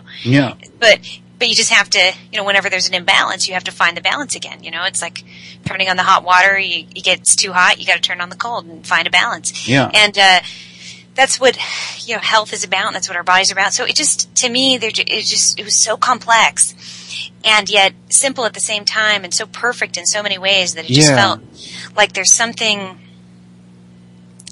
I don't even know how to say it. It can't just be random chance. Exactly. It's not random chance, yeah. Right. So I didn't fall into necessarily religion, but I didn't also believe, the Darwin theory either. There's something else. And, in sort of an intelligent design, maybe. That would be what I would describe it as. So, So religious, no, but definitely, believing in some sort of higher intelligence, higher power. Yeah, I had the same idea, kind of, like when I look at the solar system, for instance. I'm like, okay, there's a star out there, and it gives off warmth, and it seems to me that the star is, that's its job. It's to give life the ability to manifest itself on these different planets. And then the planets themselves, they have magnetic fields to protect against the dangerous radiation from the sun. It's also intelligent, it seems, right? Yeah. Definitely. Yeah. Is there a certain religion, like in the Netherlands, that everybody, is there, that dominates the population? Well, that's another stupid thing. They call this a Judeo-Christian society, right? Okay. And Judeo is from Jewish. However, the Jewish, they don't believe in Jesus, but the Christians do. So that's a contradiction right there, right? Yeah. So it's a contradiction that there's a religion called Christianity, because I don't think that's something that Jesus would have wanted. Yeah. But most of the people here, if they believe in God, are Christians. Then there's a lot of Catholics also. And the Protestants, we have also a lot of them. However, the churches have been going empty, and a lot of them have closed because people don't go to the church anymore. Yeah. So a lot of people are atheist too, I think. And I'm not an atheist, but I'm not a theist either, because like April said, I don't believe that there is any of the gods being presented to us, like the white man in the sky, or the Krishna from India, they all don't exist. But that doesn't mean I'm an atheist, Yeah. It's hard. Yeah, it's fascinating. And I think, and I've also had to come, because I think I was at a point where I was so frustrated with the dogma of religion that I was looking at. I was kind of interested in atheism and like for a minute. And then I dated a guy that was atheist, and I felt like his religion was non-belief. I felt like he was thinking that he was being like so so chic and so against the grain and revolutionary by being atheist, but I felt like he was just as religious and dogmatic as people that had different religions, if that makes sense. Because I felt like he was always trying to proselytize me with his non-belief, and he wasn't really open to anything, and he was very judgmental. Atheism doesn't make any sense. It really doesn't. Because if you're an atheist, you should believe that the universe is built on coincidence, and that's just not true. Yeah. But you know what, I do, it's impossible, but I was at a point where I understand why people would want to be atheists, because I was exploring it myself for a minute, because, a lot of people they get burned by the dark side of religion. People use, like, some of the same people, they'll go out and kill kids on, I think, Chris Rock made this joke a long time ago, talking about like how people would go out and kill kids, and then they'll like go to church on Sunday. A lot of people are very, judgmental, or they're not really consistent in how they treat other people in their well in their life, or they're not really, I wouldn't say maybe good people, so to speak, but that. Anyway, but then they go to church, or they read the Bible, or they know Bible quotes, you know. And I'm just using, because, you know, I was raised Catholic, so, and my mom's Christian and stuff. I'm just using Christianity, but this happens in every religion. Yeah. Where people are very, you know, they hide behind, they do horrible things, and then they hide behind, religion, you know, to think that it would save them. So I can understand why when you see that happening so much, where you can get burned by it and you just want to go away and you're like, well, forget this, you know, I don't want to subscribe to any religion, but you still end up becoming involved in religion when you're an atheist, you know. And people would say, I've had a couple people that I knew were atheists, and they will say things like, well, I believe in science. Well, I think science is a religion. It's become a religion. You know, because people are very, especially with the things that April and I have dealt with, you know, people would say the same. It seems like they're reading from the same book. They'll say, oh, well, anecdotal evidence doesn't count, or, you know, science says. They always like to say science says, and science isn't a person. You know, science is, you know, is science. People make it mean different things to them, that it's really supposed to be a collaborative effort where people are supposed to, you know, use a certain methodology of figuring things out, and then they're supposed to take their ideas and put them together and evolve. But, you know, people get stuck on their own ideas that serve them, you know, with science. And they're not open to anything else. So, you know, they, like, we talk about the vaccine god, and, you know, that's become a religion, because people suspend their disbelief. They'll say, you know, oh, you're putting me in danger by not getting vaccinated. And you would say, you know, well, how are you in danger if you're getting a vaccination to protect yourself? If I don't get vaccinated, how are you in danger? Exactly. You know, so, well, the science doesn't work like that. Well, neither does your common sense, because never mind using your own intelligence, right? Yeah, exactly. And if you talk about science, people have, you know, is worshiping science to the point where it's superseding common sense and human compassion, where people want to be right. And they don't even care about basically what the science is there for in the first place. They just want to be right, and they want to be superior, and, you know, they want to call you stupid and science ignorant. Is very dogmatic also. You know, they did these tests about the speed of light, and every time they came up with a different value, and it kind of bothered them. So in 1972, they all got together and set the speed of light. Can you believe that? Yeah, I can, because people are fame whores in the scientific community, just like they are in, you know, we look at celebrity worship in Hollywood and stuff, but there's scientists that are like that too. There's scientists that want prestige and celebrity and money and power, and, you know, if they have to admit that they were wrong, or maybe something that they thought before isn't true now, or that it's changed, you know, their ego's at stake, and they're not gonna, you know, risk that. Yeah. So. All right. I would say the time has flown. We've only got a few minutes left. So no. Yeah, let's have your website again, please, for the people that just tuned in later. You just go to truthertalk.com. Truthertalk. Truthertalk.com, guys. Check it out. It's a very, very organized site. And any last words from both of you, please? Just thank you so much for having us. Yeah. Is that it? We're really well, it's been a pleasure to talk to you. Yeah. All right. Yeah. No, I mean, no things like, don't take your vaccine or whatever, you know. I know. Well, then, if people listen to us and they still want to take vaccines, then I don't know what to tell them, you know. But yeah, listen to our show before you do, or just educate before you vaccinate. That's a good one to say. Yeah, that's a good one. Go out and expand your mind. Listen to different people, not just us, but, you know, there are lots of different shows that are talking about some of the same subjects. Get your own knowledge, you know, have your own level of knowledge, and don't question everything. I meant to say question everything. Yeah, don't believe everything. Yeah. Yeah, and, you know, empower yourself. All right, ladies, I would like to thank you very much for coming on. It was awesome. Great. Thank you so much for having us again. Yeah. Thank you. And good luck on the shows that you're gonna have. I try to catch them, but I don't always have time. And because I love hearing you two speak, it's really, really nice. You guys make very good radio. It's very good. Oh, thank you. Thank you. I have a tear in my eye. You're so sweet. It's so sweet.